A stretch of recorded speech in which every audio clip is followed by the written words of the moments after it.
ഞാൻ ഒരു സമ്മേളനം ഉദ്ഘാടനം ചെയ്തുകൊണ്ട് പറഞ്ഞു, ഒരു പൊതു ഇടത്തിൽ സ്ത്രീക്കും പുരുഷനും തുല്യത വേണം. അത് പറഞ്ഞപ്പോൾ ചിലർ പ്രകോപിതരാകുകയാണ്. ഒരാളും പ്രകോപിതമായിട്ടൊരു കാര്യമില്ല. ഇത് ഇപ്പോഴത്തെ മുദ്രാവാക്യമല്ല, കമ്മ്യൂണിസ്റ്റ് മുദ്രാവാക്യമല്ല. ജനാധിപത്യ വിപ്ലവത്തിൻ്റെ ഭാഗമായിട്ട് ഞാൻ നേരത്തെ ചൂണ്ടിക്കാണിച്ച ഫ്രഞ്ച് വിപ്ലവം മുതൽ ഉന്നയിച്ച മുദ്രാവാക്യമാണ്. ആ മുദ്രാവാക്യം സമ്മതിച്ചു കൊടുക്കാൻ ഇപ്പോഴും തയ്യാറാവാത്ത ആളുകൾ അവരെന്താണ് വിളിക്കേണ്ടതെന്ന് ഞാനിപ്പോഴും പറയുന്നില്ല. ഞാൻ ആരെയും ഉദ്ദേശിക്കുന്നില്ല, ഒരു വ്യക്തിയെയും ഒരു സമുദായത്തെയും ഉദ്ദേശിക്കുന്നില്ല, സമൂഹത്തെയാണ് ഞാൻ ഉദ്ദേശിക്കുന്നത്.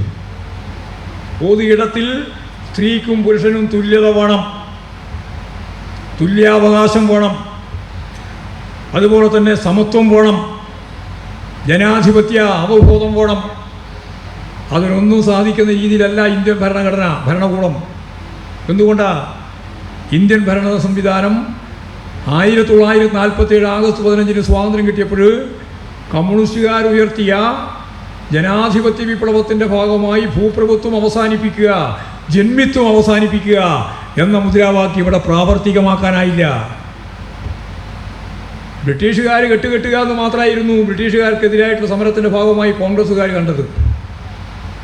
പക്ഷേ അന്നേ കമ്മ്യൂണിസ്റ്റ് പ്രസ്ഥാനം മീററ്റ് ഗൂഢാലോചനയും പെഷവാർ ഗൂഢാലോചനയും ലാഹോർ ഗൂഢാലോചന കേസുകളിൽപ്പെട്ട് 1920 കമ്മ്യൂണിസ്റ്റ് പാർട്ടി രൂപീകരിച്ചതിന് ശേഷം ഇന്ത്യയിലേക്ക് കടന്നു വന്ന് 21 മുതൽ 29 വരെ നിരവധി ഗൂഢാലോചന കേസിൽ പ്രതികളായിട്ടുള്ള കമ്മ്യൂണിസ്റ്റുകാരുടെ ചിത്രം നമുക്കറിയാം, ചരിത്രം നമുക്കറിയാം.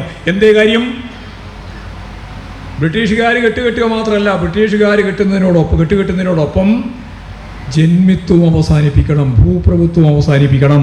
ജനാധിപത്യ വിപ്ലവത്തിൻ്റെ മുദ്രാവാക്യം. ആ 47 ആഗസ്റ്റ് 15 സ്വാതന്ത്ര്യം കിട്ടിയപ്പോൾ ആ കാര്യം കൈകാര്യം ചെയ്യാൻ അവർ തയ്യാറായില്ല. ഭൂപ്രഭുത്വത്തിൻ്റെ മേലെ കെട്ടിവെക്കുകയാണ് ചെയ്തത് മുതലാളിത്തത്തെ. എന്നിട്ട് ഭൂപ്രഭുത്വത്തെ കൂടി മുതലാളിത്തവൽക്കരിക്കാനുള്ള ശ്രമമാണ് നടന്നു വന്നത്.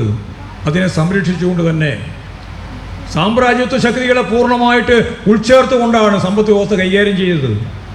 അതുകൊണ്ടാണ് communist party of India Marxist അതിൻ്റെ പാർട്ടി പരിപാടിയിൽ പറഞ്ഞത്, മുതലാളിത്ത വികസനപാത കൈകാര്യം ചെയ്യുന്ന കുത്തക മുതലാളിത്തത്തിൻ്റെ നേതൃത്വത്തിലുള്ള ഭൂപ്രഭുത്വവുമായി സന്ധി ചെയ്ത സാമ്രാജ്യത്വ ശക്തികളുമായി ഫിനാൻസ് മൂലധനവുമായി അടിക്കടി ബന്ധപ്പെട്ടുകൊണ്ടുള്ള ഒരു ഭരണകൂട വ്യവസ്ഥയാണ് ഇന്ത്യയിലുള്ളത് എന്ന്. ഇതാണ് ഭരണകൂടത്തെ പറ്റിയുള്ള വർഗഘടന.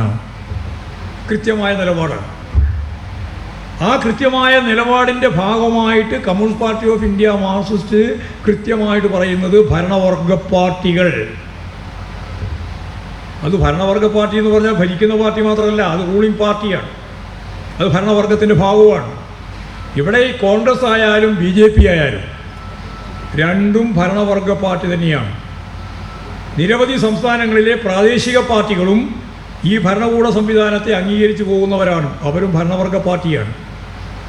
അതിൽ നിന്ന് വ്യത്യസ്തമായ നിലപാട് സ്വീകരിക്കുന്ന പാർട്ടിയാണ് communist party of India Marxist.